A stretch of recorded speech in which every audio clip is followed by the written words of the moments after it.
A king once began his reign before he could even open his eyes. On May 17, 1886, inside the royal palace of Madrid, a newborn child entered the world already carrying the weight of a nation. His name was Alfonso XIII, and from the moment of his birth, he was King of Spain. The strange story began almost 6 months earlier. Alfonso XII, the young king of Spain, died in Madrid on November 25, 1885. His wife, Queen Maria Cristina of Austria, was pregnant. Spain suddenly faced an unusual question: who would inherit the throne? The answer depended on a child who had not yet been born. For months the royal court waited. If the baby was a boy, he would immediately become king. If it was a girl, the existing order of succession would continue. Then, on May 17th, the news spread through Madrid: a son had been born. There was no childhood before kingship. Alfonso XIII did not first become a prince and later receive a crown. Legally, his reign began at age 0. This is why he is widely remembered as the youngest king in history. He could not speak, walk, sign a document, or understand the throne, so his mother became regent and governed in his name. His early life was unlike that of any ordinary child. Tutors prepared him for law, history, languages, military affairs, and royal duty. Ceremonies surrounded him. Officials bowed before him. Portraits showed a small boy dressed in formal uniforms. Yet behind the grand halls of the palace was a difficult truth.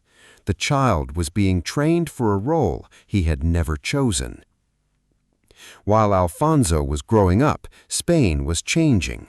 In 1898, when he was only 12, the Spanish-American War ended with Spain losing control of Cuba, Puerto Rico, Guam, and the Philippines. The defeat shocked the country and created a deep debate about Spain's future. The young king would inherit not only a throne, but also a nation questioning its place in the world. On May 17, 1902, his 16th birthday, Alfonso XIII officially took full royal power. Crowds filled Madrid, flags covered the streets, and the boy who had been king since birth finally began to rule for himself. He was energetic, confident, and fascinated by new technology, fast automobiles, and modern life. But energy was not enough to solve Spain's problems. Governments changed often, social tensions grew, military campaigns in Morocco became costly and unpopular. Alfonso tried to play an active role in national affairs, but every decision connected the crown more closely to political failure. Then came the First World War. Spain remained neutral, and Alfonso found a different kind of purpose.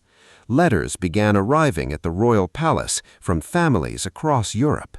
They were searching for sons, husbands, fathers, and brothers who had disappeared during the conflict. In 1915, the palace created what became known as the European War Office. A small team worked through diplomatic channels to locate missing soldiers and civilians, improve the treatment of prisoners, and reconnect families separated by war. Requests arrived from different nations and every level of society. For many frightened families, the king of neutral Spain became their final hope. It was one of the most remarkable parts of his reign. The man who received a crown without asking for it used his position to answer letters from people who had almost nothing. In a war divided by borders, his office tried to help people on every side. But humanitarian respect abroad could not protect the monarchy at home. In 1923, Alfonso XIII supported General Miguel Primo de Rivera's military dictatorship. When that government collapsed in 1930, public trust in the crown had been badly damaged. Municipal elections were held in April 1931. Republican candidates gained strong support in Spain's major cities. On April 14th, the Second Spanish Republic was proclaimed. Alfonso XIII left the country without formally giving up his claim to the throne. That day, his reign in Spain was over. He spent his final years in exile and died in Rome on February 28, 1941. He had entered life as a king, yet he died far from the palace where his extraordinary reign had begun. Alfonso XIII's story is more than the tale of history's youngest king.